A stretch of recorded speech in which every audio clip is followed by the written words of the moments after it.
Senior पत्रकार बैजनाथ महतो की जान लेने की कोशिश की गई थी। उसी के लिए प्रेस क्लब में प्रेस के भाई बंधु जो हैं वो धरने पर बैठे थे। आज बाबूलाल मरांडी जो हैं वो हमारे साथ धरने पर आए हैं। चलिए इनसे जानते हैं कि ये क्या कहेंगे।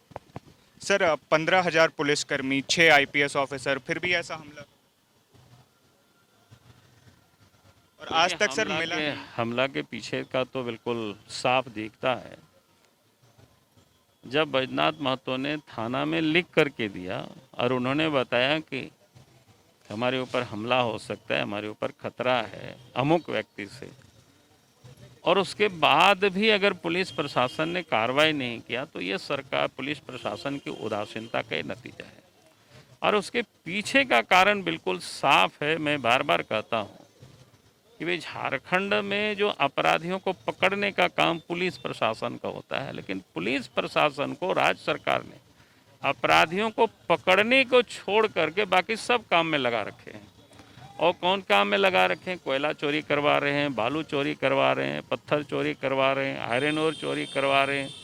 यहाँ तक भी कि इलीगल ज़मीन के भी कहीं कोई मिलता है, किसी के ज़मीन को भी इलीगल तरीके से दखल करवाना, कब्जा कराना, इसी काम में राज्य की पुलिस और सरकारी पदाधिकारी लगे हुए हैं।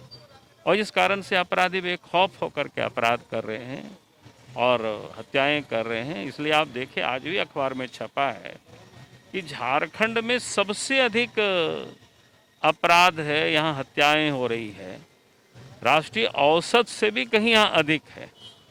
तो इसे साफ समझ में आता है कि भाई, छोटा सा राज्य है कोरोना काल में, और यहाँ तो अधिक आबादी ट्राइबल की है, शांति प्रिय लोग रहते हैं, संतोषी लोग होते हैं। अगर वहाँ इस राज्य में यह स्थिति है, इसका मतलब यही है कि सरकार की उदासीनता, और सरकार ने पुलिस प्रशासन होते अपराध की काबू करने के लिए, लॉ एंड ऑर्डर को ठीक करने के लिए, अब यही लोगों को अन्यत्र कामों में लगा रखी है सरकार, तो फिर लूटपाट मची हुई है। सर, हम लोग बार बार प्रेस प्रोटेक्शन एक्ट की मांग कर रहे हैं, सर उसके बारे में 2 लाइन। मैंने कहा कि प्रेस प्रोटेक्शन एक्ट निश्चित रूप से सरकार को बनानी चाहिए। और जो हमने कहा कि इस प्रकार की जो हत्याएं होती है, प्रेस के मित्रों की या उनके ऊपर हमला होते हैं, तो निश्चित रूप से उनके परिवार के बारे में भी सरकार को चिंता करनी चाहिए। और पिछले दिनों भी कहे थे कि कोरोना काल में काफ़ी प्रेस के लोग मरे। हमने कहा कि उन लोगों को भी, क्योंकि सबसे अल्प वेतन भोगी जिसको कहते हैं ये कर्मी है, जो मीडिया के लोग जो काम करते हैं, तो जो मर जाते हैं तो उनके परिवार यूं ही छूट जाते हैं।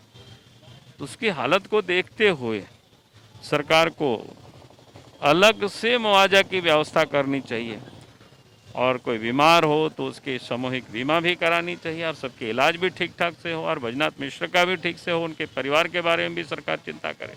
धन्यवाद सर। तो देखा आपने, ये थे बाबूलाल मरांडी और इन्होंने बताया कि प्रेस प्रोटेक्शन एक्ट के ऊपर इनका क्या कहना है। धन्यवाद। मैं अनुशील ओझा,